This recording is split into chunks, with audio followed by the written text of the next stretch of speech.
DDG episode 259. My name is Dave, and I'm joined by Michael. Dave, how's it going? It feels like it's been a while. It's been kind of a slow video game time, but new games are coming, so we're recording. Yeah, there's been a lot going on. You were out of town, I was out of town. Just crap. But also, we kind of just briefly talked about it before we started recording, but if it doesn't warrant or dictate an episode, we're not going to force something. Yeah, so, it leads to episodes like this where we have a decent amount of things to catch up on. But if we were going to record 2 weeks ago, I think we had one story to go off of, and it wasn't even a full story. It became a full story because we gave it time. But yeah, there's no need to force. It seems like the game industry in general is kind of in a lull right now. It is late April, early May, obviously, and we were already seeing some stuff potentially announced for June. There's a I think Microsoft said they're doing something in June. Yeah, they're gonna do. I know we're gonna get the Keeleys. Yeah, we're gonna the Summer Game Fest is gonna be right in the middle of June. The Summer Game Fest / post COVID E3, whatever the hell you want to call it. So a lot of that stuff is okay, are we going to talk now, or are we just going to wait till mid-June when the video game industry sort of controls the, what would you say, a 10-day window in the middle of June? Yeah, I wonder if part of the reason it's kind of quiet. Right now, May is usually, late April or early May is when we would get leaks from E3. But I wonder if having Jeff Keighley just running things, with his small team, makes it easier for things to stay under wraps, to where stuff doesn't leak as much, because it's not this gigantic, conglomerate running E3, which is just all the major publishers that have crazy booths that they start building, and the billboards going up and all that stuff. Yeah. So, all right. So if you're listening, you can, we are Digital Days Gaming. We are a podcast that posts when news dictates that we post. I'm not going to say a pattern or a routine or anything that we have right now, because I feel like whenever I commit to that, something always gets in the way.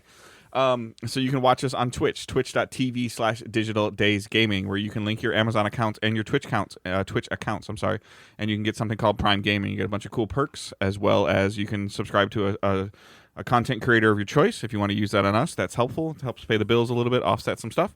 Or you can subscribe to us directly, which I think costs $9 a month now or something like that. So please, if you have Prime, use Prime. It's way cheaper. And you can also watch us on YouTube, youtube.com/Digital Days Gaming. You can subscribe to that channel. That's free. You can follow it. You'll get an audio version of the show if you want to listen to it that way.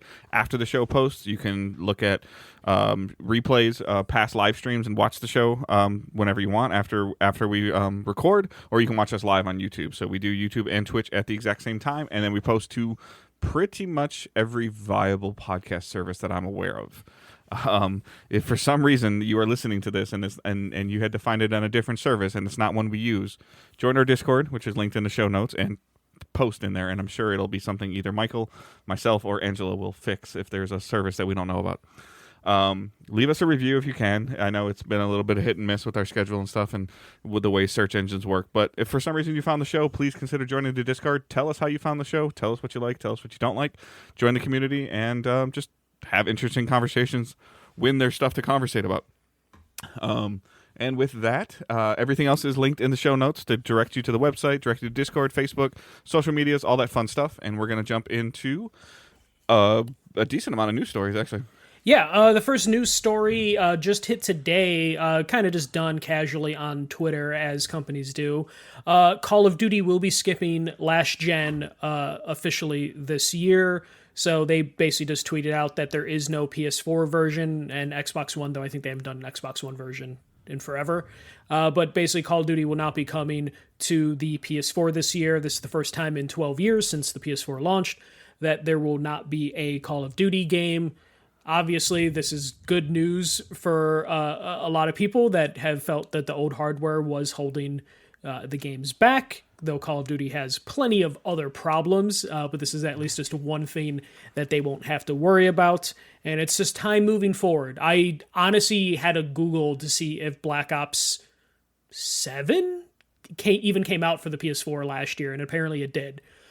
So they finally, that means the PS5 must have hit that threshold number that makes Activision feel comfortable to just skip that console completely. So yeah, time moves forward, Dave. It's been 12 years. 12 Call of Duty games have come out for the PS4. Jeez, that's crazy to think. But I'm to no shock to anybody that's probably been listening to me even prior sites and podcast services. Cool, thank you. Please move on. like I'm okay with this. Hopefully it allows or it gives them the ability to do different things or do more things. And because we're talking about 5 full years for Xbox Series and PS5, like, yeah, it's time. So it's more than time. Probably longer than previous generations would have ran, to be fair, in terms of just like having the old generation supported. But it is time for that to go. I just I wonder if there is a magic number that they hit, or maybe development they looked at and were like, hey, this is going to be a real pain in the ass to keep pushing this on PS4 and Xbox One, which again, I don't even know. They didn't even mention Xbox One in the tweet or whatever, but I just assume like there was an Xbox One copy that was being developed.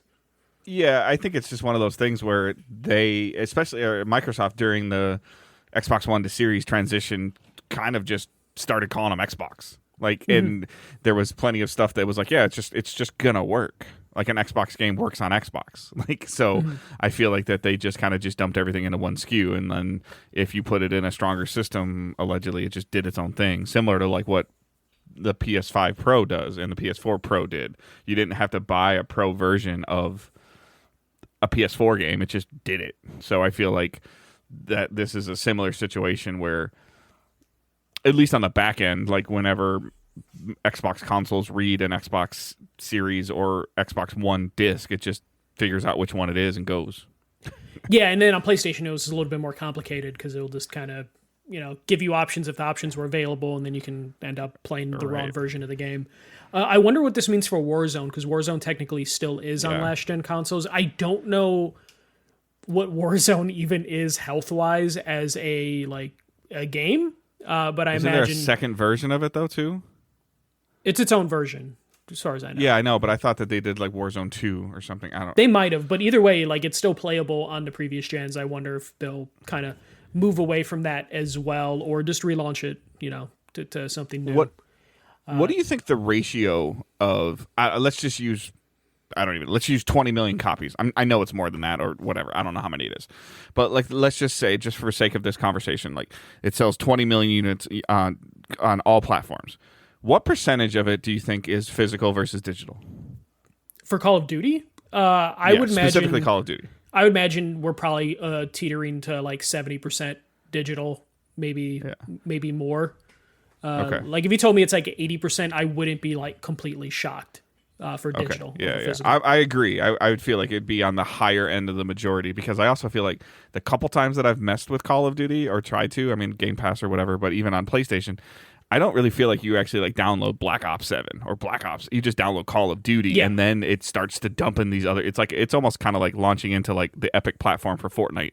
When you open up Fortnite now, there's like Lego Fortnite. There's like Save the World, and there's Fortnite Battle Royale, and it's almost like it's its own channel now, like in on your systems. Yeah, which if I remember correctly, has pissed off PlayStation fans because it messed with platinum trophies. Because it's just like one big app. So either games don't have platinums, or they just don't have as much trophies as they used to have. So on PlayStation, because they try to go platform-based, which I feel like they pulled back a little bit from the platform stuff, but it is still, like, if you download it, you're downloading Call of Duty. It just does whatever it wants. If you like start downloading it, I'm like, I went in there one time, I'm like, what the hell?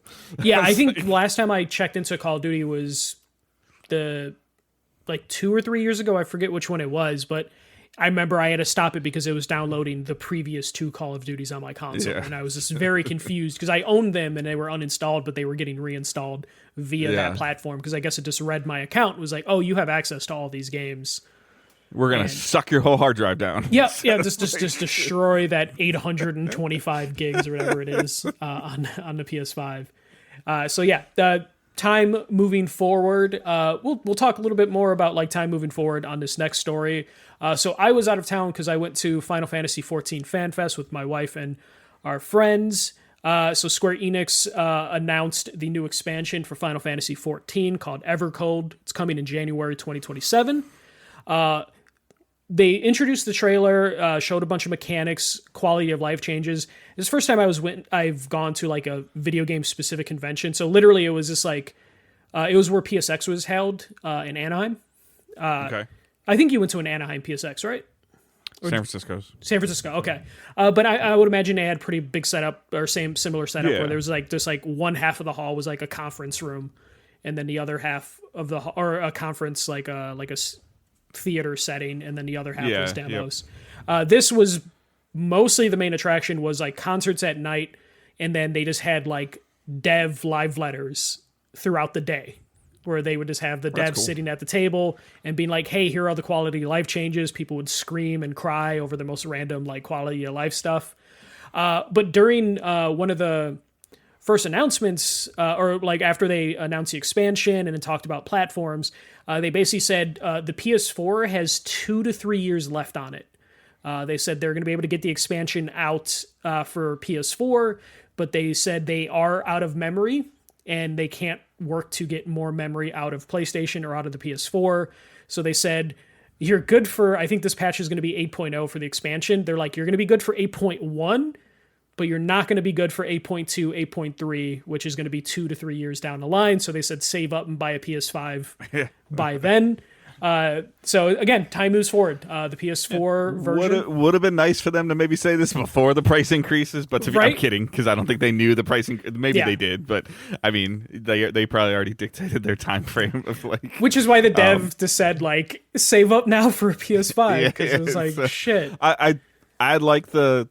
Essentially, I don't play this game, but I like the 24 to 36 month warning shot. Yes, and they told you patch numbers you'll get. Like they're like, hey. In comparison, like sometimes you see like a game release or like an expansion or a sequel, and then you're like, "Where's the PS4 logo?" And they're like, "Oh, we're not talking about that." Like, where's the goddamn logo? They're like, like sometimes they try to hide it. Yeah, they're like, you can enjoy this expansion. It's just the support for this expansion is where it's going to start waning. Yeah. So it was nice that they did that, gave people a warning. They're at least including PS4 in this like first part of this expansion, so there's at least that. The big news. Go on. Yeah, I was gonna say. I like the fact that I'm gonna steal a little bit of your bullet point, but like, hey, maybe if you can't buy a PS5, go buy a Switch too. Yeah, this was the big thing for me. Is they announced that the Switch 2 will be getting Final Fantasy XIV. The subscription is going to be handled a little bit differently, and this was one of those funny things where they did the big reveal, went over all the quality of life changes for the keynote, and then the Square Enix CEO came out and delivered the Switch 2 news, which got like a really good, like almost standing ovation. And then the CEO had to be like, oh, but there's some caveats. And then this got kind of some boos, and some people just like started to walk away from the keynote to go to like the show floor. And the news was, first good news, it will not require Nintendo Switch Online in order to play the game. The bad news is it does require a standalone subscription for Final Fantasy XIV Online if you're playing on a Switch, which is technically kind of standard. But the big difference is on PlayStation, Xbox, and PC, you only needed one subscription to play on all those platforms as long as you owned the game on those platforms. Okay. The Nintendo Switch needs a standalone subscription on its own. So you can't... Okay. You can't just use your one subscription to play on whatever platform you want. To offset this, Square Enix will give you a 50% discount on that subscription if you're subscribed on other platforms. So it's like, instead of double dipping, they're only 1.5 dipping you. So that is like their thing. Apparently this was a Nintendo thing that they negotiated with Nintendo. This is Nintendo saying, keep your shared ecosystem off my system. Yeah, this is Nintendo being like, hey, if someone's going to subscribe, we want to get our cut for this. And it just, I would agree. Yeah, I would agree with the cut. And I would be curious if they talked about this, but will it support, like, could you be playing on the Switch and your wife be playing on the PlayStation? Yes, you guys be on the same server? Yeah, fully Okay. cross I was compatible. gonna say this would have been. Well, yeah, you can cross your character and your save over, but you can't cross play. Like, Yeah, no, it's just going to be like an annoying thing because like right now, like my wife she'll play all of her raid stuff on PlayStation, but then she'll hop on our Yeah. PC and then do like some like stuff that you can't do, like some like she set some macros up, lets it do some stuff. While no, it's- what's funny though, she doesn't kidding. do the macros on PC. She just does it for the more little like, bird, like that little weighted bird that you can just have like swing down every 3 seconds and hit your keyboard. It's She like- basically uses it for like G pose and like taking No, I photos know. and stuff like that because you get a little bit more control. But she only needs to subscribe to the game once, and of course she bought the game on both platforms. But the fact that the Switch is just going to be like, hey, you need a separate platform. Square knows, and they did throw Nintendo under the bus. They're like, hey, this Yeah. is Nintendo that is making us do this, and we're lucky that Nintendo's allowing us to charge half price if you Yeah. need the second subscription. But it is funny though, just watching like the excitement just leave so many people's faces because there's a lot of people that are like, "Oh my god, I can do all the boring MMO stuff on the Switch Yeah. too," and Yep. like not have to you like. can, but you got to pay. Yeah, you got to pay extra. And then it also Does it- came out that the game's gonna barely run 30 frames per second. So okay. basically, people are like, "Oh, well, I'm not doing raids. I can't do raids. I Yeah. can't do dungeons on this." It literally was. It sounds like it's only meant to do the boring stuff. I feel like I did some of that stuff with Switch anyways. Switch 1, like when I'd be playing Zelda or do even I think I played I can't even think of the name right now, but the Zelda knockoff game from Ubisoft, Immortals, Phoenix Yeah. Rising. There we go. I think that I would do some open world stuff like in the handheld mode, and then I'm like, oh, I'm gonna go fight a boss. Okay, dock it, grab the controller. Like, so, like I could see that. Does Final Fantasy XIV allow any kind of offline playing at all? Somewhat. Offline play, like if you were No. It's not on Wi-Fi. It's fully online. Okay, So it's yeah. one of those things where I mean, I know a lot of the trains and buses now have compatible Wi-Fi's or public transportation, subways and stuff has better Wi-Fi. I was super impressed when I was in Toronto with the free Wi-Fi on the bullet train things or whatever they had. yeah, it is just one of those things where like it would have been perfect even if you had poor internet to do some of the crafting mechanics, do some of the fetch quest stuff. So like it was viable. They are going to do a free test in August that won't require any subscriptions. So I'm guessing that is how they're going to my wife being like clearing I don't know Savage what on she this. just said there. Yes. Savage is the highest raids you can do. The amount of Oh, okay. timing All and right. mechanics in it are crazy. So you're gonna have people that are gonna be like, "Yo, I did that on the Switch too." With like, and they said they're trying. It's gonna be a somewhat stable 30 frames per second. So they already Yeah. hit you of like it will drop lower than 30 Some famous streamer is going to stream it and be like, "World's first Switch 2 clear" or with something. Joy-Cons. Like, It's funny though Yes. because like I called it like halfway through the thing because they basically announced simplified controls that they're doing where they're gonna get rid of some of the UI clutter for a new control system. yeah, I was going to say.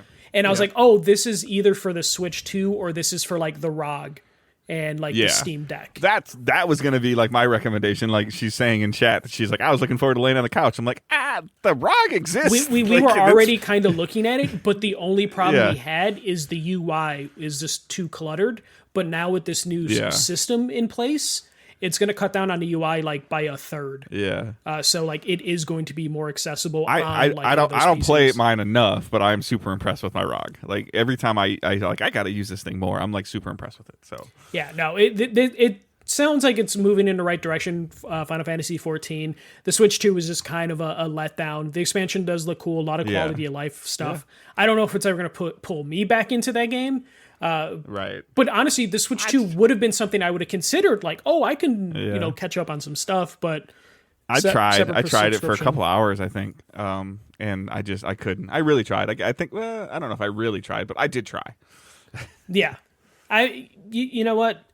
I wouldn't expect that to click with you unless you got to the high end content. But that's like a 100-hour Yeah. commitment before you get to that. So.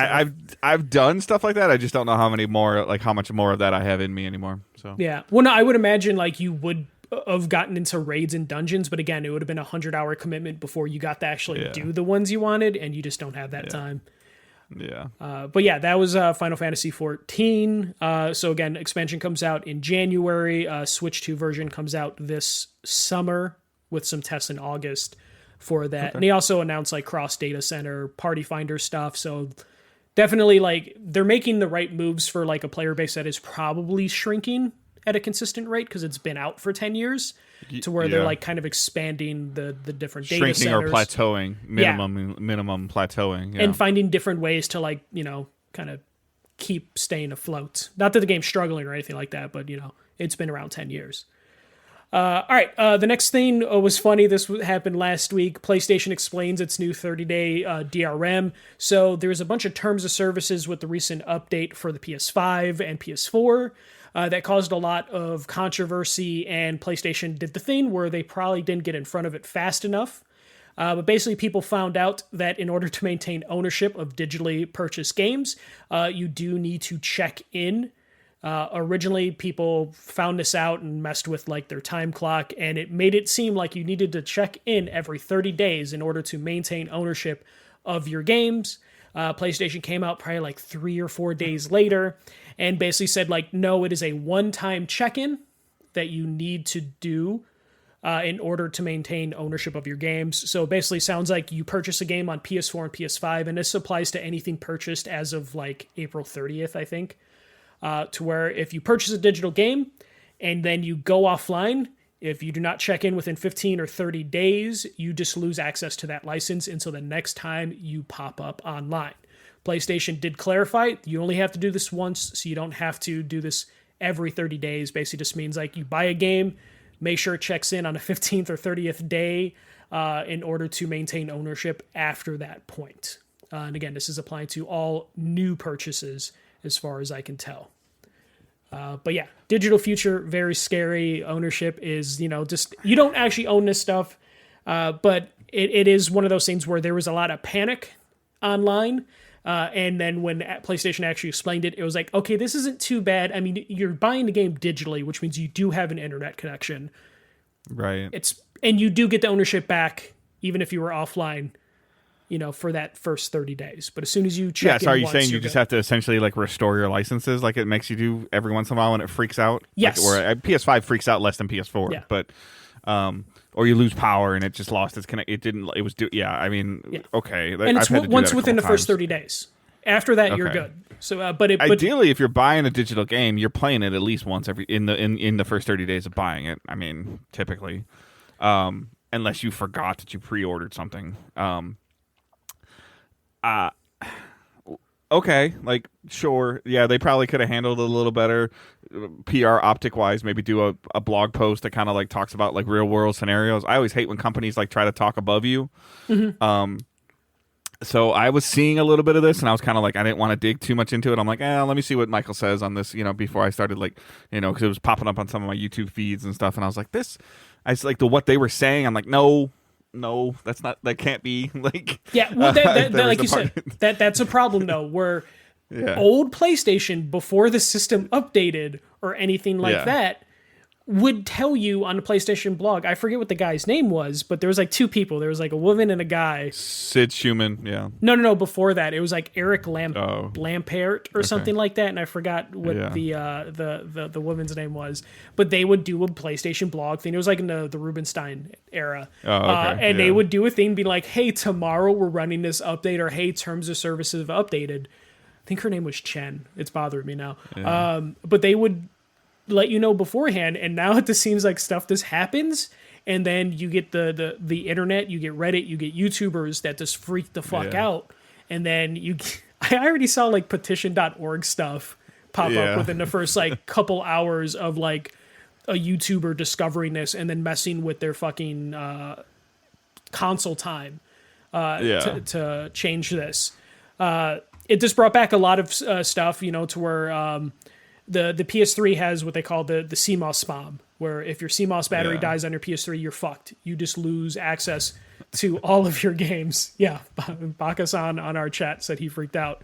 To where like the PS3 is still screwed. Like if your CMOS battery dies, you lose access to your your stuff, and it's kind of annoying to take the CMOS battery out of the PS3. PS4 had that issue. They patched it out, and then this is the newest DRM on the PS4 and the PS5. But I mean, I care and I don't care. Like, I mean, it's not gonna, it doesn't impact me directly. I try to listen to what everybody else does, but to you, like you said earlier, if you're buying digital anyways, like you have to have good internet to get digital anyways. And then the whole like, oh, I'm just gonna buy physical. Okay, cool, but if they turn off the, you can buy physical Fortnite if you want to. If they turn off the servers, you ain't playing it anyways. You can buy physical Destiny, you can buy physical Call of Duty, and if they turn the servers off, you have a piece of plastic that's a coaster. Yeah. So I can appreciate that. Like, like single player games or unpatched games, like we hear about all that stuff, or like all the way back to like, I got a PlayStation 4 that has PT on it. Cool, congratulations. I have one, but it's dead. So what the fuck am I gonna do with that? Right. Yeah. So I'm like, okay, like I get it, but it's just like super interesting where I was like, I mean, I immediately had flashbacks to like where like and the little bit that I saw, like I said, the little bit that people are like, oh, it's all right, it's 2026, like get with the program, and I'm like, Microsoft tried this like 8 years ago and everybody lost their shit. Oh, people were losing their shit. It's funny how like, Microsoft was just predicting the future. They're like, oh, what if the PSN goes down? You can't play your digital game anyways. Yeah. Yeah, and again, it's like, I don't want to defend it because if the PSN is down, you can't play your physical game if it requires you to go online. FYI. Well, if it's an online game, that's the thing. And PlayStation is. I can't play Uncharted 4. Like, I mean, I probably could. You can. Yeah. But the thing is, like, PlayStation has done a pretty good job of actually putting a game on the disc. It might not be the most patched version of the game. Yeah. Like physical owners are still pretty safe. I didn't care too much because again, I know the reality of when I buy a digital game. I am not under any false pretense that I actually own this game. So like when they're like, oh, the DRM checked, I'm like, okay, cool. I'm buying most of my games physical anyways, as long as they're on disc. Though there are some games that aren't on disc, even though they're a physical copy. But I check like all that Arkham stuff. Game of the Year edition. Like, oh, you had Batman 1 on there, but 2, 3, and 4 are digital, buddy. I have a physical copy of the Spyro Reignited trilogy. The second and third game aren't on that fucking disc. And it's just like, so it's not like the full trilogy. So it's just one of those things where like I understand what I'm purchasing and know that like, hey, this copy of Saros that I got on Friday, I got the digital edition. Because it was that 50% off thing that I told you about with Cash App. So I got the digital edition of it, even though I probably would have got physical if I didn't have a deal on PSN. Yeah. But I know like, hey, if I don't have the internet for 30 days, then I'm probably not playing that fucking game.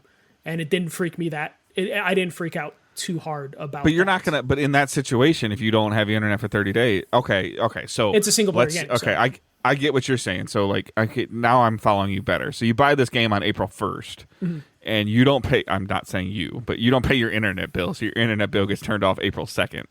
You have until May 2nd to get your internet back on. Otherwise, you lose access to the game until you get your internet back on and it can verify your license. Yeah. Okay. Yeah, which could, it's a rare instance, and it does suck if that does happen to someone, and it probably will happen to some people at some point. Yeah, or they move to that point, like you move. Yeah, but to that point, when you either get your internet back on or freaking take your PlayStation to a library and get your internet back on, like, and it's just a check-in. It's not like you're downloading anything. It's just like so, I hit PSN and restore licenses probably pops up. Tap on your neighbor and be like, bro, can I borrow for 30 seconds, please? Like the hotspot to your phone, it takes up like a couple megabytes, and you're just like, okay, so you won't kill your data. I mean, okay, yeah, I get it, but for you to think that, I guess in 2026, for you to think that you can buy something digitally and then just like, oh, I'm going to have internet for a day, or I'm going to do my 14-day trial, and then for my internet, I'm going to buy a bunch of digital games and then get pissed off when I can't play my digital games on the internet when I'm not validating that I have it. Well, I mean, I get kicked in. The instance that killed Don Matic with the Xbox One is, I think Jeff Keighley hit him with the response of like, hey, soldiers will take their consoles with them overseas, and they might not have internet. And then Jeff Keighley or Don Matic was just like, well, we have an Xbox 360 for them. And that was like, that's like an instance where it's like, man, that does suck. But for like, 99% of the people that are like complaining, they're complaining on Twitter. They're complaining on Right. Reddit, they're complaining on YouTube comments. It's like, you have the internet, you'll be fine. It is going to affect like a portion of the player base, but not to the point where people are screaming. I still want them to fix the PS3, but the PS3 is probably getting shut down this year. But they won't do that. But then I'll probably just jailbreak it, and it'll be their fault. It's a big deal, but I don't think it's as bad as people are making it out to be. Yeah. I mean, it still sucks because we are basically me and you are accepting like our rights are not existent in terms of like our ownership. It doesn't really fully exist on there, but there's no really good alternative. These companies aren't going to change. So it's either like, hey, stop buying shit, or like, go play your old consoles. I think that there's probably a silent minority of people that are bending the rules that they're seeing, and they're trying to circumvent them. I mean, like, I'm at the point, like, full disclosure, I'm at the point where I'm getting frustrated with some of my television and streaming services where I'm stretching it as far as I can stretch it. I'm trying to help my older kids out. I'm trying to help my mom out. I'm trying to, like, where it's like, okay, I can do DirecTV. I can do it up to 4 devices, okay. And then, every once in a while I go to get into Hulu and it kicked me out because they got signed into 2 different households somewhere else. And it's like, we want to verify. And I get irritated and annoyed with that for that 5 minutes that because of course I'm like, I'm on lunch. I want to watch something, click. Oh, I can't. Like, oh, it's like I have to sign back into ESPN Plus to watch, one of my shows. And I'm like, gosh, and, I get frustrated in that moment. But then when I stop and think about it for a second, I'm like, okay, I'm doing... I think the people that might be the more frustrated about this are people that are potentially game sharing. Yeah, it would affect them potentially. Yeah. So, and I think that for the most part, with some of the changes and stuff that they've been making over time, they've realized that this has become a little bit more pronounced. With like I think Disney Plus has been cracking down, and Netflix has been cracking down on password sharing and those things. And I'm sure that this is happening. Like, they're seeing the same, because I'm sure that they can see, like, Soros digital license 1282 has now been signed into 3 or 4 different PlayStations. Like, what's going on here? Yeah. Like, I'm sure that there's some data that they can see that, and they're like, okay, you can do what you do, but you got to do it through our hoops now. Yeah, and that's basically what it does. The only problem is with like the companies doing this crackdown and fighting back. In my case, like, all the streaming services making you like, oh, only this household can get it, or, oh, hey, we're moving this part of the library for a little bit. It's leading me to buying more physical media, either on the used market or that, just because I end up watching reruns a lot on these streaming services, where I'm like, I'll just own it. But it is also leading to some portion of the audience that are more inclined to pirate. And it has been proven that like a good chunk of the people that do, not a good chunk, but there are people that do pirate, that if you give them an easy means to acquire it legally, they will acquire it legally. But if you give them a reason not to do that, they will pirate. And of course, there are people that just pirate stuff that you can do whatever you want and they're still going to pirate. But it does lead to maybe a couple more people Google searching, like, how do I jailbreak a PS4? How do I jailbreak a PS3? And then they end up losing some sales that way. So it's just, I think that's where we see a lot of remakes for games come sometimes. You're like, huh? There's a ton of rumors right now this year of an Ocarina of Time Switch 2 remake. Like, tons and tons of rumors. And I'm wondering if they're seeing tons of emulation of Ocarina of Time on other stuff. Like, so like, okay, well, fine. If you're going to do all this, then we're going to do it better, and we're going to charge you for it. Like, they also see like what the physical used market sales are, to where they do look up those Zelda games and are like, why the fuck is this 30-year-old game going up 3 times the cost it cost back then? And they're like, we want a chunk of that. And then they're like, well, let's remake it or re-release it. Like, that's why we saw Pokemon Red and Green pop up, or Blue. I forget which one it was, but we saw Pokemon pop up on a Switch 2 and they charged $20. People were like, what the fuck? That's crazy. But then they're like, hey, you guys are buying those old cartridges for like $100 right now. And we're charging $20. It's happening with sneakerheads. Like, you're seeing tons of variant shoes, Coach bags, all those things. Like, and there's all of a sudden they see like a high demand. I think it's hilarious that somebody's like, sometimes you hear about like, you guys know I collect sneakers. But like, you'll see somebody wearing something like, those aren't out yet, and then Nike comes out and be like, yeah, they're not. So, and then Nike's like, okay, well, this got enough traction. All right, now we're going to do it. And we're going to do it in like 6 months. And we're going to do something different or something cool with it or something. And, it gets me. Like, I think I've bought a certain pair of Jordan 9s like 3 different times, like once in 2000, once in 2013, and once again now.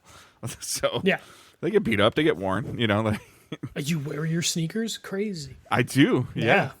So You probably hurt people. getting a little that bad are- now that I'm starting to get. I had to buy clear cases so I can start seeing what I have, like seeing, not just seeing the Yeah. back of them. Like, oh, I forgot about that color scheme. So You're just like, oh, I spent money on no shoes, but I don't wear them because they're in a box and I don't look at them and remember they exist. Is that where your Yeah. collection is?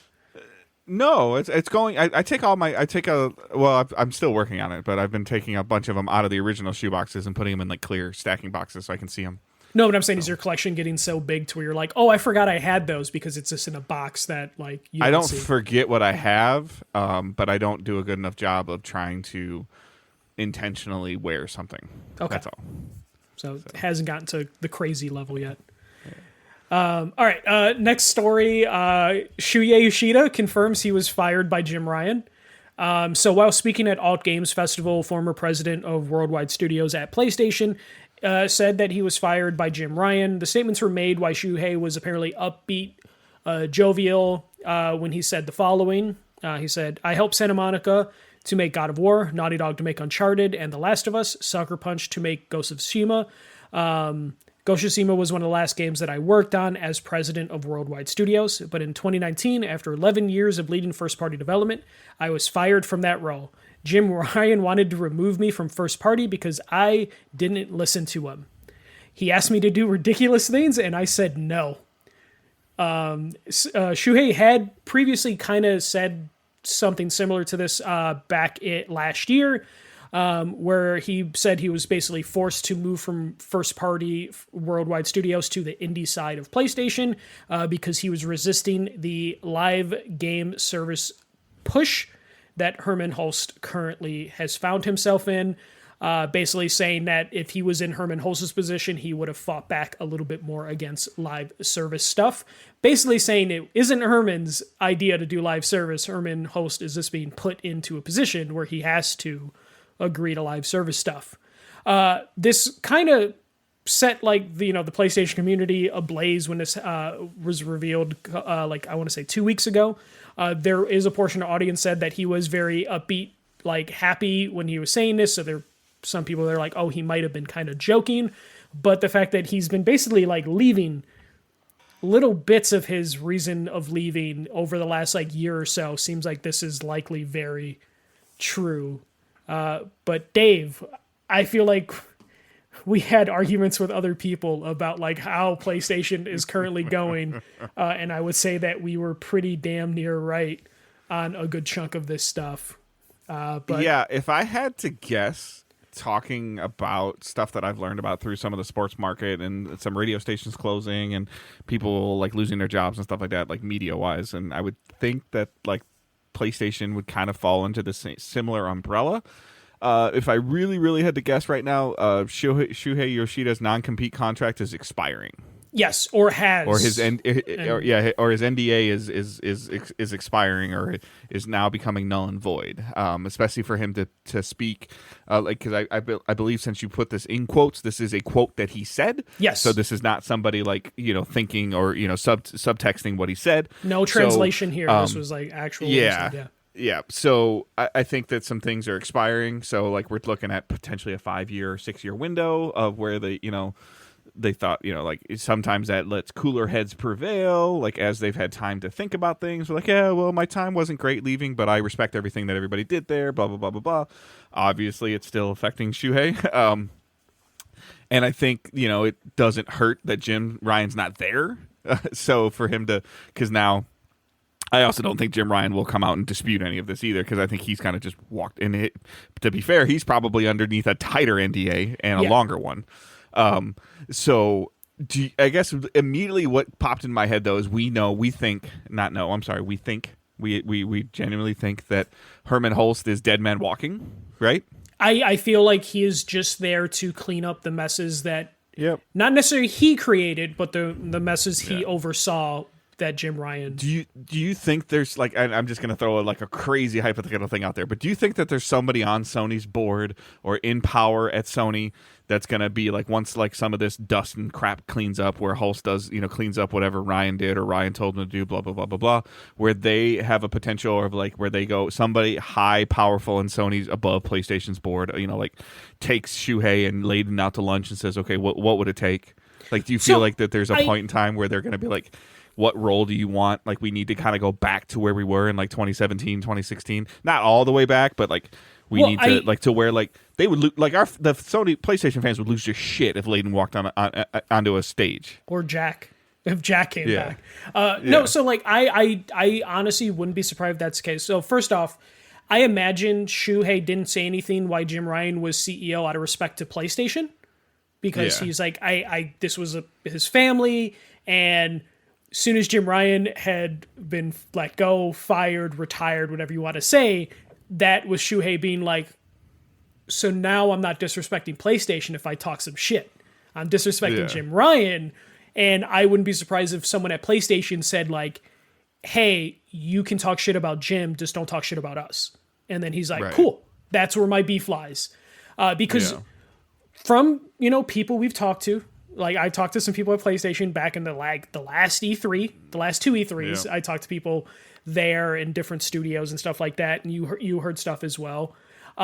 There was a problem at PlayStation where they went, we are going to have the heads of SCEE, the Europe division, take over, and that's why Layden got kind of pushed out, because they basically were like, hey, we're pushing out the SCEA folks, and we're going to go with SCEE, the European division, and took it over. And that already... Dave's laughing for reasons. But basically, Sony America kind of became number one. Japan became number two. And then when Europe kind of took over, it pushed Japan to the bottom of the tier list in terms of how they structure things. And now I think we're hitting a phase where they're like, hey, we ran the course with Europe.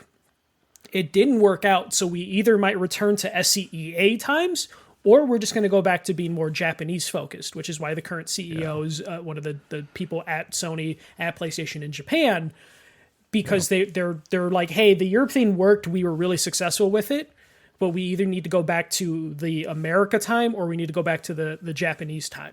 And I think that's where they're kind of heading with that, to where like they might not agree. Yeah, they might not go back to Sean Layden and Jack Tretton, but they are going down like to maybe build up to where the Japanese part is more important, or at least running things. Well, and the European studios have been protected a lot. Yes, and a lot of them were acquired. Yep. During that time, because Jim Ryan and Herman Hulst were like, we work with these people, we see them frequently, acquire them, and then PlayStation current CEO Todoroki has just been having Herman close those studios. But Media Molecule has some Teflar armor going on right now, like for in now. Terms of and then I would argue like Guerrilla, like we need to hear. I mean, I know that they're in partnership with that other game, that MMO style Horizon game, but there's got to be a point in time where we start even like at this point in time, I would take a job listing, but they've got to be working on Horizon 3. Like, so I'm wondering, or the Horizon franchise, because now if you see a job listing for the Horizon franchise, is it for Horizon 3? Is it for Horizon, what is it called? Horizon Rising? Like, I can't even remember forget what it is. Yeah. Yeah. But it's like, that's not Guerrilla. Like it's just not Guerrilla. It's not what the pedigree that they've come to acquire. And Media Molecules protected. Housemarque is European as well. They are, but they've had Turkish a successful. Or something. Finn, Swedish. I forget. I'm bad at Europe. But they had a successful game during post pandemic, and they released a game relatively quickly. Yeah. Kind of. I mean, we've had Saros just came out, and then Returnal was 2021, 2022. Yeah. So I mean, two games since the pandemic is a gold standard in this gaming market now. They're Europe's Insomniac. No, but I wonder when you mentioned Media Molecule. Hopefully they stick around. But Media Molecule was signed under the Shuhei reign. the Shuhei Andrew Yeah. House Reign. Maybe Phil Harrison was there. So like there's a chance that they look at Media Molecule of like, hey, you're from the good era, and we want to get back to that.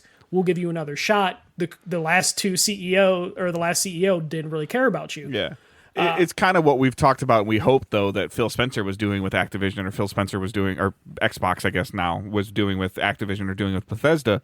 Is there a certain point in time where somebody, whether it's Trenton or, Layden or Shuhei or somebody, some new up-and-comer that we don't know that's, thinks similar to them and goes to Media Molecule and says, how about you just go to Sackboy? Go back to Sackboy and do your thing. Yeah. Like... or just like, hey, we have some old platformers potentially somewhere. Yeah. Like, hey, Naughty Dog doesn't have time to do Jack and Dexter. Yeah. What can you do with that? What can you do with Sly for us? Can you can you bang out like a platformer game? Yeah. Even though they're built for the play, create, and share thing, but it's like maybe they're helping with fair games or whatever. Who knows? That's going to be so interesting if Fair Games ever sees the light of day, because that is I feel like that is the last Jim Ryan. We have to game. And we're gonna. I know it's May 4th right now, Star Wars Day, all that fun stuff. But when we're recording, but I feel like before Memorial Day in the U.S. in the United States, so late May 23rd, they have to say something about a state of play, right? In June, they have to have showcase, something. They have to do something. Now, they're typically, I want to say, correct me if I'm wrong, but they're usually after Summer Game Fest? So I think they're either the week before or week after. It's they're never the week of. They usually get because right off the bat, we have to see more Wolverine. Because we already have the date, so we have to see more. So that would be the start of the show or the end of the show. And Intergalactic. Yeah, more maybe, but ultimately, they've got some things that they need to answer. They're okay. I feel like Sony's in good shape to say Wolverine's our fall game and we're good. In terms of but we need a little nugget, something over the summer. Something needs to come out in July, August. I think that Shadow Drop something. I don't know. They have not finished Shadow Drop, Dave. I know, but then they gotta show something in June that has a February or March date, right? I think they do. I feel like if you do a showcase, you give us a window for Intergalactic. If Holiday it's a showcase. 27. Yes, yeah, but you at least say you put a year on it, you put a season on it. But they gotta talk about something with Winter 27 or February, March, April. They gotta show something in June that's gonna. I don't know what it is. Well, I imagine Wolverine, since we know that from the Insomniac leaks they were looking at doing different X-Men games after Wolverine, so I imagine we don't get anything from Insomniac except the teaser at the end of Wolverine, a post-credit scene, so we won't hear anything about Insomniac. Do we get an Uncharted remake, an Uncharted 1 remake? That's a current coming rumor. In February or March? That's a current rumor. Or is it Uncharted 5? No, the current rumor is they are remaking Uncharted 1. I want to say Bend might be the ones that are remaking it, which is just funny that you had Bluepoint who could remake a game like no one else. Yeah, they did Golden Abyss though on the Vita. They did. But it just seems like Bend is one of those companies where it's you were definitely a legacy studio. Yeah, we need to dedicate a show to some form of prediction or guessing. Not predictions, I hate that, but some form of conversation about what we want to see in June. Yeah, because, or we just need to go. We need to do the thing we talked about last time, where we go down studio by studio of what we want and what our expectations are. PlayStation and Microsoft at this point. So Nintendo would be impossible because they don't name their studios. Yeah, you know what? If I get a Wolverine and an Ocarina of Time remake and something else this fall, cool. The scary thing is they announced what Santa Monica's working on, which is the God of War trilogy remake. But they said they were very, very poignant to say this is early. But the fact that very means purposeful. We're done with Santa Monica for this generation, probably. Yeah, but where's Barlog's game though? Because we heard that Barlog moved on to something else in Santa Monica. So where's Barlog's game? Did he get a chance to bring his sci-fi thing back? He's been very quiet, but he still works for Sony Santa Monica. So where is his game? But are they still big enough to be a 2-studio game? I know. I'm with you. Are they ending the generation? Are they ending the PS5 generation and they'll come out in 4 years with their game? Like That would be a long time because he didn't work on Ragnarok that much from what we heard because he was working on this other one. he just did like light story stuff, I think. Like Yeah, so I mean we're a long way. Ragnarok was a PS4 game. Yeah, yeah. Ragnarok was on the PS4. That's weird. Yeah, Yeah, that's crazy. It came. I mean, it was both. Yeah, you know, yeah, but it was built for the PS4 and then upgraded for the PS5. So yeah, like there's a lot. Like, and it's just especially when you know Sucker Punch is done this gen, because Yep. you know Yotai just came out last year. Bend, we don't know. They closed Blue Point. Media Molecules on the fence. To your point, Gorilla's hovering around something. yeah, so- Gorilla's hovering around, but they're a co-developer on that. You know, which unless they're helping. So are they remaking a Killzone? Like, Yeah. We would have to go through the list of the studios, but it's just like Insomniac can only carry so much. And especially if Insomniac's going to just become like, hey, we just do the comic book games, like that could end up backfiring on them in terms of just like not that they'll make bad games, it just there would be no excitement around what they're making. We could go down a whole rabbit hole. I'd have to start doing some digging. Like, where's the Black Panther Captain America game? Like, where's the date on that? Like, that holiday 2026, you know. Yeah, I know. Like, cool. You know, but we still got GTA 6 hovering around over people's head too. Like November so 16th still, I think. No, I know, and they've kind of come back and say it's going to stay, it's going to stick. But they still haven't talked about any kind of online or transition. Like, and they're not known to talk during E3 timeframe either. Like, I do not expect somebody from Rockstar to go sit on the couch with Keeley. Like, that's not going to happen. I think they last time for Red Dead 2. I think there was a trailer 2 weeks before E3, and it was just like, oh, you guys didn't even want to give anyone the satisfaction of having your trailer. Yeah, but I still feel like they have to do like a fireside chat and talk about this because this is GTA 5 to 6. Like, that has to be a focal point of conversation. The funny thing is, they don't really have that could be a blog post. They don't really have that blog post sort of like community. I know, platform. Yeah. They don't have like a face of community relations. Yeah. So it would be them hiring random celebrity to go over GTA Online and seeing how that goes. They did Jason hint. Momoa. I'm here to talk to you about GTA 6 transition. They did Cena. have a recent financial call. It'll probably be Samuel Jackson. They did have a financial call where they did basically say, like, we think the price for GTA 6 is going to be worth it to fans, which probably guarantees $100. It guarantees like $100 like price point for that. They'll probably just copy Mario Kart at $80 and just go for there. But people will buy it, no hesitation. So they might as well try it. And if you don't want to do it, don't buy it at $80. You know, like vote with your wallet. Though we know no one will be able to do that. But yeah, PlayStation's a mess. Speaking of voting with your wallet, yeah. PlayStation's a mess. Xbox is a bigger mess, but they are making changes. So the new head of Xbox is making some drastic changes to Game Pass and plans and talks about changes for the future of Xbox. So Asha Sharma has gone ahead and dropped the price of Game Pass Ultimate from $29.99 to $22.99.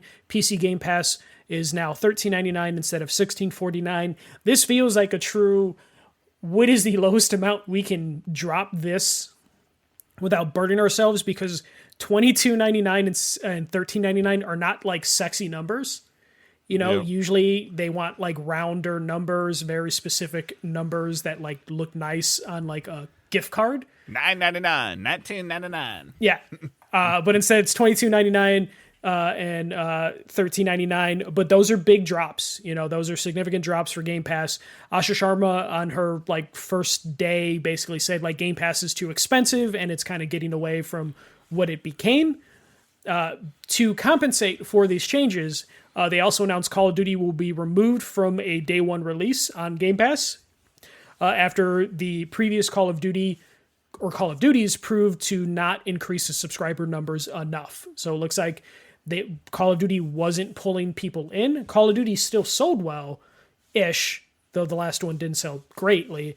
But it looks like most people are just used to buying Call of Duty, so they weren't interested in getting a subscription in order to get their game. They just bought their Call of Duty.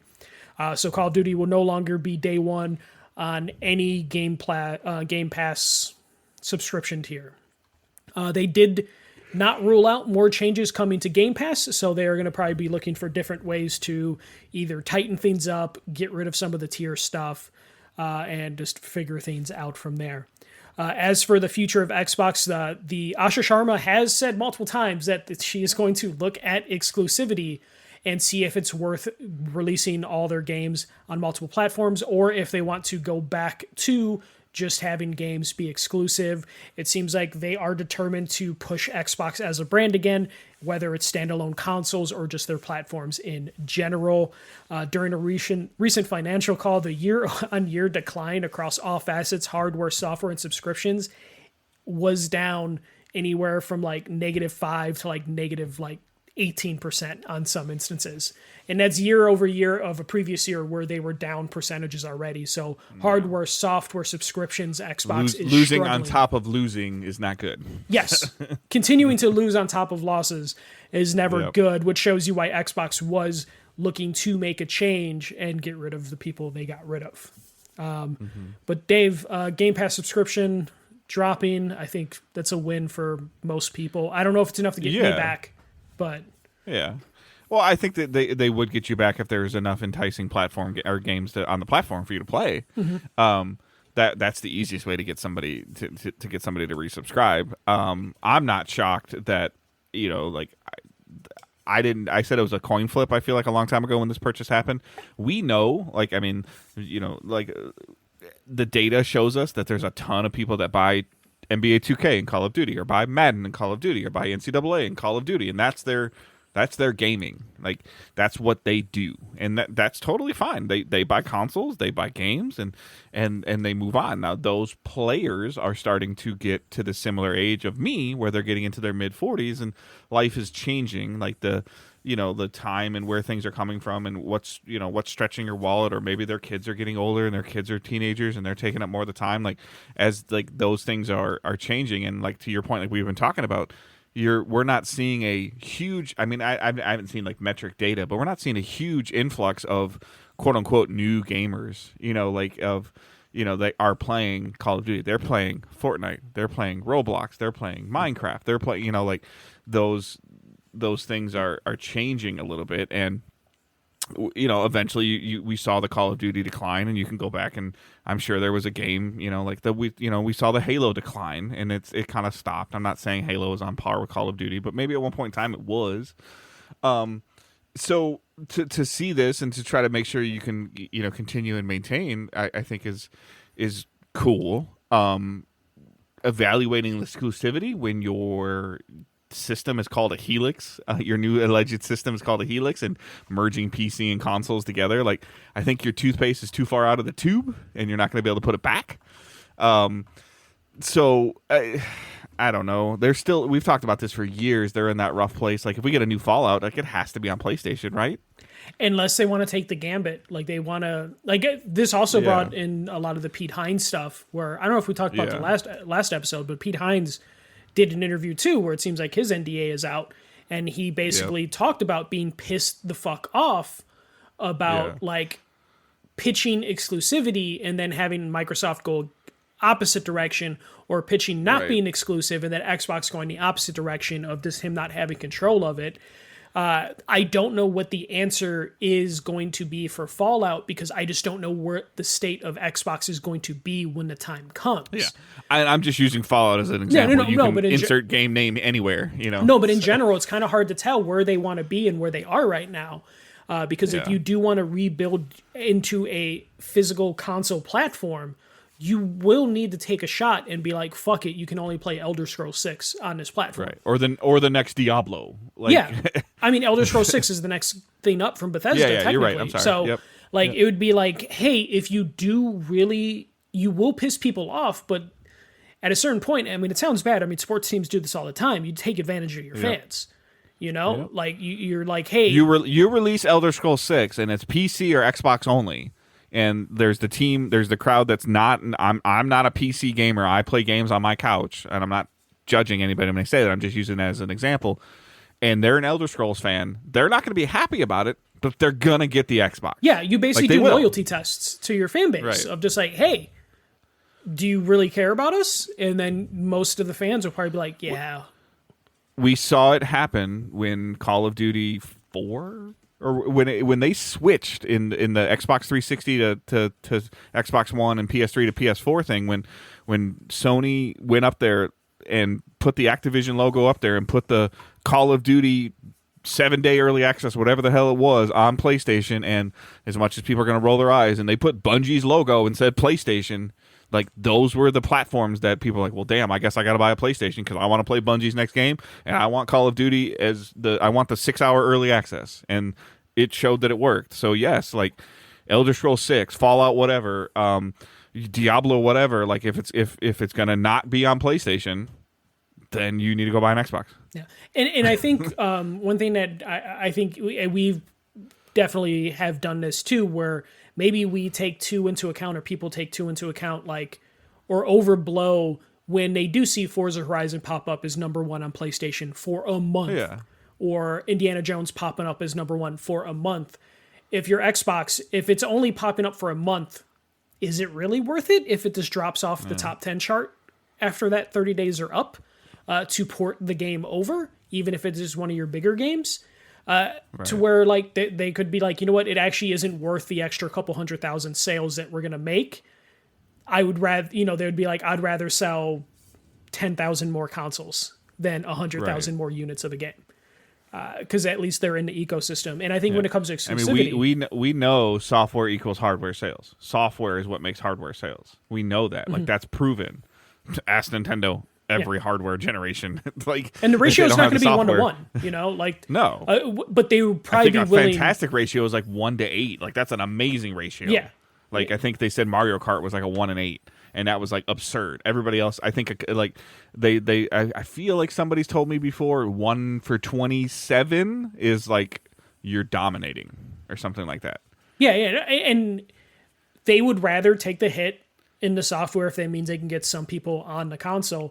And I think when it comes to Xbox exclusivity, they're still going to count PC because PC's Windows. So they're still going to be like, hey, this is a platform we're willing to support. It's a bigger market than both combined, PlayStation and Xbox. Well, so they're willing to do that. The consumer is just confused anyways. The consumer, there's so many people that are like, I can't believe I can't play my Xbox Series games on my ROG Ally. It's an Xbox ROG. Like, no, it's a computer with an Xbox logo. And I think they are going to tighten that up as much as they can, and seem they have been making strides for that. I just think now the exclusivity, when they're talking about that, when Asha Sharma is talking about that, it's like, hey, PlayStation. We're talking about PlayStation. Is it worth it for that? I don't think that means they're going to remove like a Minecraft from PlayStation because that's like, there's never going to be a Minecraft 2 because it's an impossible game to make. So that'll stay, but like when it comes Fallout to sequels, 5 will be a real conversation. Yes. Elder Scrolls 6 will be like I don't even have they said Elder Scrolls 6 yet, or they just keep saying next Elder Scrolls? No, they had a trailer at the last E3 we were at for Elder Scrolls 6. And it said Elder Scrolls 6 or it just said the next Elder Scrolls installment? It said Elder Scrolls 6. But did it have any logos? Elder Scrolls 6. Any like console logos? No console logos. But like right. Okay. So active development Elder Scrolls 6, and then active development turned out was no development at all for 3 years. And yeah. But I mean, like, other than that, there's not been like a formal Elder Scrolls 6. They were very careful with platforms. Yeah, okay. Because it was during the end of the PS4 before the PS5 was even announced, so they didn't put any platforms on that trailer. Right. So I imagine that they're having these conversations now, and it turns out, there is no Fallout game in development. There's barely an Elder Scrolls game in development right now. Yeah. So this is the time for them to have these discussions of like, are we going to put the resources in to pop the charts a little bit? Yes, Fallout and Elder Scrolls will sell a lot on PlayStation platforms, but again, is it enough for them to, Is the 100,000 copies of sales or the million sales or whatever it is, like, I don't even know, is the $5 million software sales worth it, or is it better to your point, to sell 400,000 more consoles? Like, I don't know. Like, that's that's what I'm saying. Like 250,000 consoles, Yeah. And hope you can get that person in on that platform, like, oh, maybe they'll buy 2 controllers, something like that. Stuff that they make money off of. And that might be worth the bet. I don't think that means Call of Duty will ever become exclusive, because that's just like a huge... It's a juggernaut, but like Fallout's not really a juggernaut. Elder Scrolls isn't a juggernaut. It seems like it, but in terms of just like Call of Duty, Minecraft, they're bigger than the gaming industry. in certain ways. You can't. Even if Sony bought a majority stake in Epic, like you're not pulling Fortnite only to PlayStation. Like you can't. Yeah. Like it's too late. So there'd be no reason for you to make it anymore if you did that. I do briefly want to circle back to that Pete Hines thing because I did see some of that, and I don't think we unpacked this, but I don't have sympathy for somebody that said yes to the transaction. His board said yes, though. He wasn't the owner. Like, he could have resigned right when they said yes. Yeah, no, they gave him the golden parachute, and then he just was like, so I'm sorry. Okay. Comparing what Shu is saying to what Pete Hines is saying, I feel a little bit differently for Shu than I do for Pete Hines. Yeah. Well, especially Pete Hines. They both probably got a bag. Like, don't get me wrong. Shu got paid. But for Pete Hines, he was just like, you know what? I couldn't help them anymore. It's like, man, so you took the coward way out. Like, you could have fought maybe. Yeah. So, even though it would have been impossible for him to fight, but it was one of those things where he's like, I quit because I couldn't do anything anymore. And it was just like he could have stated his case without stating his case. Like I've talked about that fireside chat for GTA. He went on that couch with Phil Spencer and had that conversation, and they're like, "Hey, everything's great. Like, I love it." And him talking about like, "Hey, like I hated every word I said," was just like, "You're not making me sympathetic to you." Right? You could have just said, "You know what, Phil, you bought it. You talk about it. I'm going to be over here." Yeah, but he went out there. Yeah. Which also could be, company lying to him, being like, "Hey, man, this is going to be okay." But it sounds like he kind of knew. Might have been in his contract. It might. Who knows? Like, I mean, like the same thing with the one I'm actually surprised about right now that's been eerily quiet is Kotick.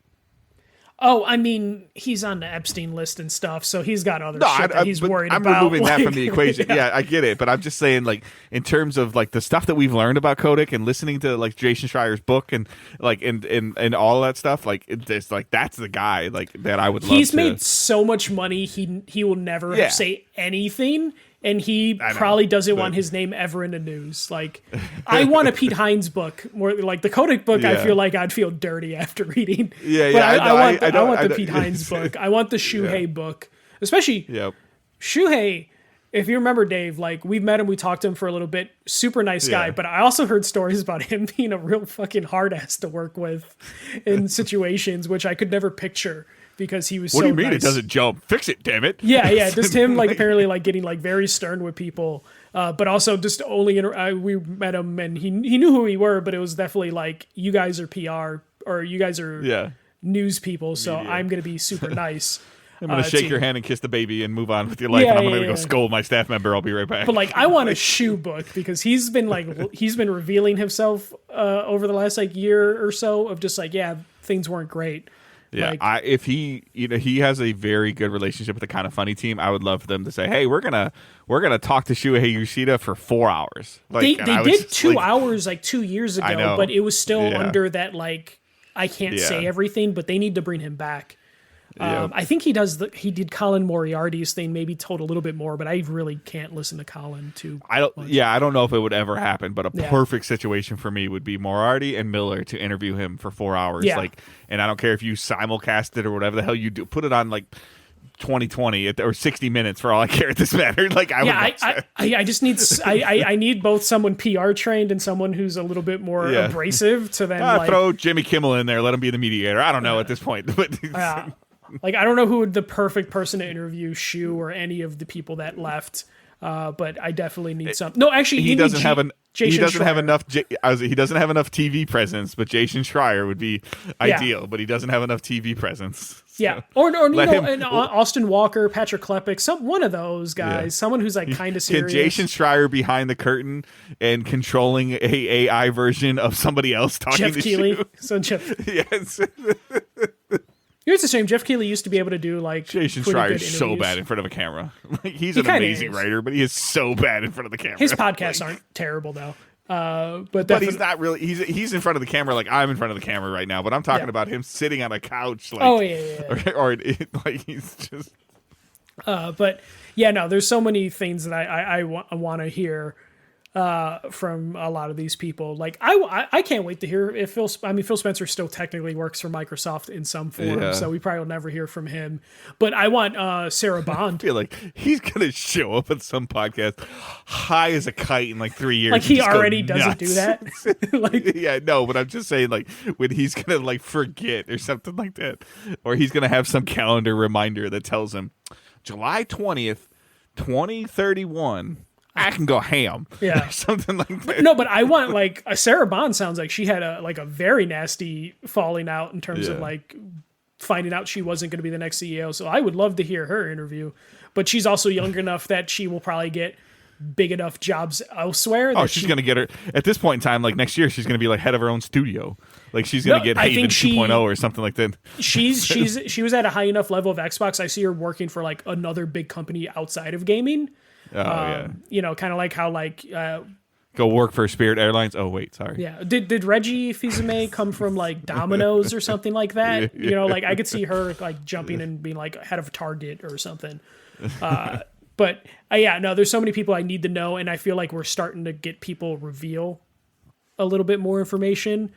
So hopefully we find out a little bit more about what's going on with PlayStation, what's going on with Xbox. Nintendo just seems like, again, they're in their own world. They give their employees like pay raises and shit. They just chug through. It's like the engine that could, man. They just keep chugging. Their train just keeps rolling. Sometimes they drop some coal, but they just keep rolling. There was some former Nintendo employees did an interview a couple weeks ago, and basically they were asked like, hey, does Nintendo finish games and this not do anything with them for a couple years? And they're like, yeah, all the time. They'll finish a game and then it'll be 2-3 years before they release it.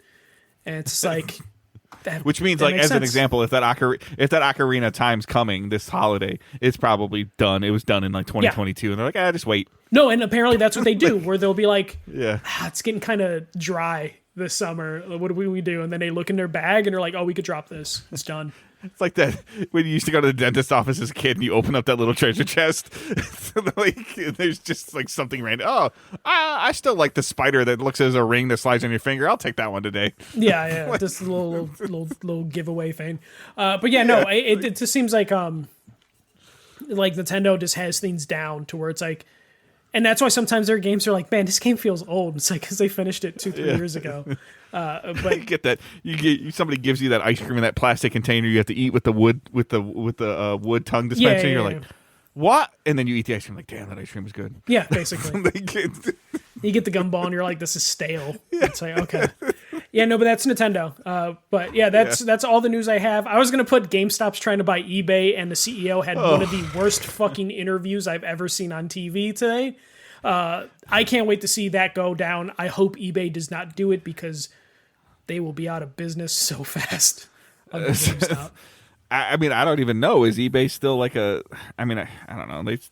They do okay, I guess, right? I mean, I see eBay commercials for them, but eBay is worth like a niche store or something. Like eBay is worth, I think it's like 5 to 10x what GameStop is worth right now, and GameStop's trying to buy them. How the hell does GameStop have the money to buy them? Oh, Dave. Okay, so GameStop is taking on a $20 billion debt loan from a bank.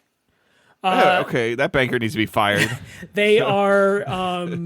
They have another $9 billion in cash from all their meme stocking, and then they are going to use a good chunk of their stock money. They're going to probably release more stocks to give it, but they're still, according to the numbers, still about 10 to 20 billion short on this offer that they have made for eBay.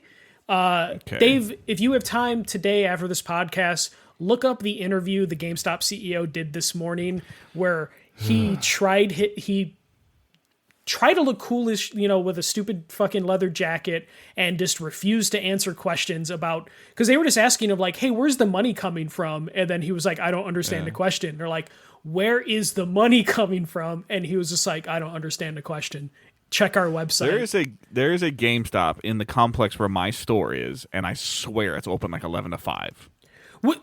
Like 11 a.m. to 5 p.m. Like, and I'm so annoyed because the CEO of GameStop acts like he's like this like savant businessman, and the only reason GameStop has any money now is people got bored during the pandemic and bought stock and like drove up the price. Oh, and despite those same people screwed my former company. Yes. And but despite GameStop being flush with a shit ton of money, has still failed to do jack shit with any of that money. The only time I see a line at GameStop is there's like some Pokemon card release. And the only person I feel bad for that I know about it is Owen, my soon-to-be 11-year-old, who is starting to like Pokemon a little bit. And he's... Well, it's okay. But he's in a store, and he's like, hey, Dad, can I get a pack of Pokemon cards? I'm like, yeah, whatever, that's fine. And then we asked the lady. He went and asked an associate, hey, do you have Pokemon cards? And she kind of almost had to laugh at him. Yeah, no, because it's a bunch of fat, sweaty resellers being fucking assholes. Yeah, and I'm like... he doesn't even want I was like I go he just wants looking for like Pokemon cards. Yeah, he doesn't care if it's like a gold pack or this. And she's like, no, I know. She's like, we just ain't got none. She's like, that's the only time. It was like I think it was a Best Buy. She's like there. He just wants to put them in his binder or whatever. Just say he has them. Like, yeah, it's so funny though because the GameStop board basically told the current CEO, like, hey, if you can get our revenue up to $100 billion, we'll give you $35 billion. And that is why he's so desperate to buy eBay, because that is the only way he can see getting revenue up to $100 billion is if he acquires a more successful company so he can cash the fuck out. So he's just throwing a gambit of like, hey, I'm going to buy eBay. It's like a human being a human being that's allergic to steak but wants to eat the steak to clean out his insides. Like, I don't understand. Yeah. It's baffling that one, that they offered that, two, that he's going to try and buy eBay even though there's apparently $20 billion unaccounted for. Also, he can cash trying to eat a whale. And then for the board, it's just a short-term gain, because if he gets you to $100 billion, he's going to take 35 right away. And what do you do with the company after that? Like, because they already had billions that they've been eating for no fucking reason, because they continue to close stores. They continue to just like struggle with every new venture they do with GameStop. Yeah. They really got into NFTs 2 years ago, Dave, and that went nowhere.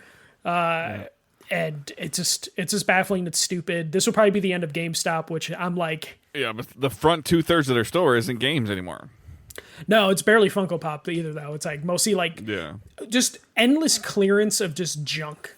Like it's so Don't get me wrong. I can walk in there and Owen can walk out with a $7 stuffy or something, you know? Like, and he's usually like, hey, I got Bowser. I'm like, okay, cool, buddy. Cool. And then you look at the price and then you check online how much it is and you're like, I paid triple value. Like, I paid triple of what this is. I went somewhere in Cincinnati. We went down to Cincinnati last week and I went to some store. I can't remember the name of it, but I got a Voltron Funko Pop, like a good size one too. Mm-hmm. So like I was like, it's kind of cool.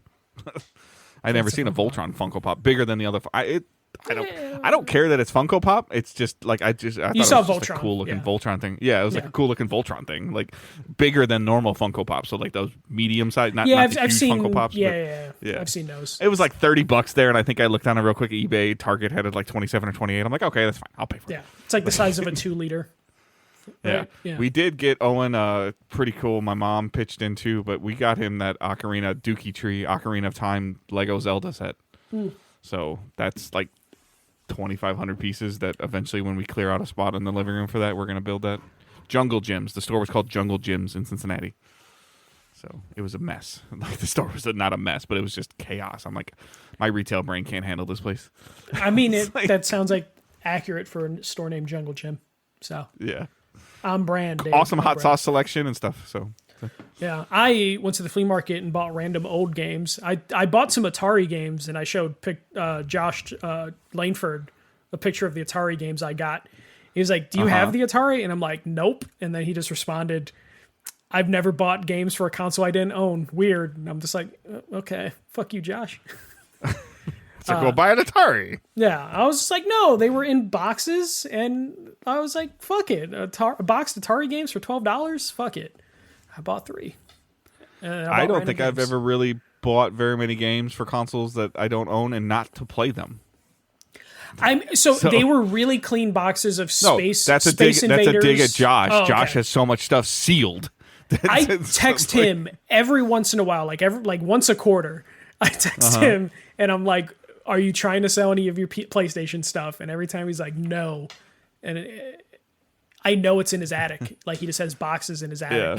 Boxes in his basement. I want to go. Like I've been checking off some lists of some places for, like, I've been going to some baseball games. Like, I want to go to a Phillies game. I don't know if Josh is going to listen to this or not, but I want to go to a Phillies game. and maybe Josh can come with me, and then maybe I can break into his house for you. Like yeah, you know what? I will go with you to Philly to visit Langford, and then I will bring an empty suitcase. Maybe we'll find a Phillies White Sox game to go to or something. We could. I was gonna say, Dave, this is something for offline, but you're coming to Chicago. The Field Museum is doing a Pokemon exhibit. You should see if you can get Pokemon exhibit tickets for the Field Museum, because your Owen would probably love that exhibit. Yeah. You send Angela, or have your wife send that to Angela, because they communicate more. I feel like they communicate more than you and I communicate. We all our texts are like, recording tonight? No. Okay. Yeah. Parking in your city sucks. Oh, 100%. I mean, it's because they sold parking to Saudi Arabia and Canada. So I'm thinking about taking the train. Honestly, it would be like a 2-3 hour train, I think, for you. It wouldn't be crazy. But the cost of the train, I'm trying to run measures here. Like, I'm literally running numbers. Like, I have a diesel truck, I get good mileage to the gallon on my truck. I'm not sweating that. But like, looking at some Airbnbs and some hotels and places to stay, and I'm like, Flights are expensive too right now. To where even the short flight. The only one that would have been expensive completely went belly up. Yeah. And disappeared. But like a hotel, I'm like, oh, that's not too bad. It's like $75 a day to park at the hotel. Mm-hmm. Yeah, no, having a car in Chicago is like not convenient anymore, and it has been convenient for years. I think I said something to Ange. I'm like, I won't stay with Michael. I won't intrude, but maybe I could just park my car in his driveway and then Uber everywhere else. It's like, potentially, yeah. I don't have a car in my garage. Right. I don't even need the garage. Like, it's not in the garage here. So yeah, honestly, if you I need the front of your house, like the parking spot in front of your house. The only problem is I'm just far enough away that it'd be inconvenient for you. Just don't park at the hotel. There's other parking garage where parking's like $17 a day. I know. We're looking at Airbnbs. Yeah. Sometimes they have their own driveways, and like we're looking at all this other stuff. But yeah, so Blue Line. Go for whatever's by a Blue Line train. We're done. All right. I hope everyone has a great week. Keep moving forward. Don't be a dick. See ya.